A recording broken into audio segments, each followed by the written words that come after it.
Hi all வணக்கம். எல்லாரும் எப்படி இருக்கீங்க? இன்றைக்கி நம்ம கிச்சனில் சண்டே ஸ்பெஷல் சிக்கன் கிரேவி எப்படி செய்கிறதுன்னு பார்க்கலாம்.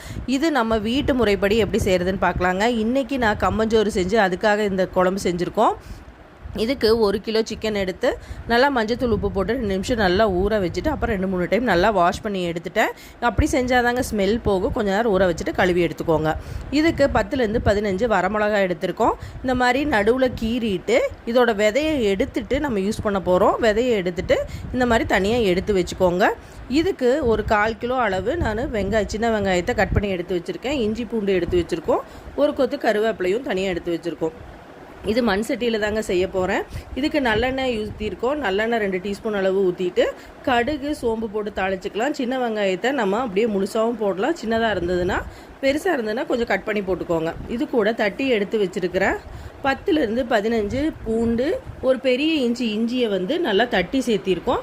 இது நல்லா வதங்கறதுக்கு உப்பு சேர்த்தியாச்சு. இப்போ நல்லா கழுவி எடுத்துருக்க சிக்கனையும் சேர்த்திட்டு இதுலேயே நல்லா பெரட்டி விடுங்க. எண்ணெயிலேயே கொஞ்சம் நேரம் வேகட்டும். தண்ணி எதுவும் சேர்த்த வேண்டாம். இதுவே நல்லா தண்ணி விடும். தண்ணி விடுற அளவுக்கு நம்ம வதக்கி எடுக்க போகிறோம்.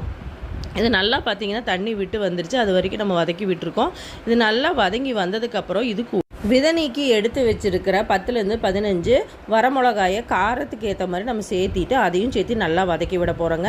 நல்லா வதக்கி விட்டுட்டு இப்போ கருவேப்பிலை 2 கொத்தளவு தூவிட்டு ஒரு 2 நிமிஷம் நம்ம மூடி போட்டு குக் பண்ண போகிறோம். இது 2 நிமிஷம் குக் ஆகிட்டு இருக்கட்டும். இப்போ ஒரு மசாலா ஒன்று ரெடி பண்ணிக்கலாம்.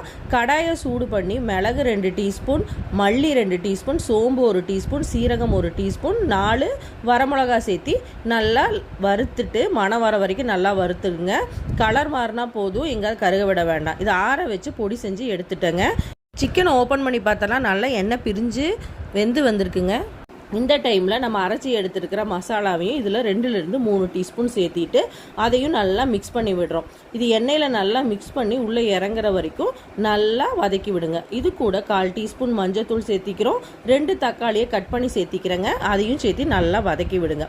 இது நல்லா வதங்கிறதுக்கு இன்னும் ஒரு 2 நிமிஷம் நம்ம மூடி போட்டு குக் பண்ணுங்கள். மூடி போட்டாச்சு. இப்போ பார்த்திங்கன்னா 2 நிமிஷம் ஆகிடுச்சு.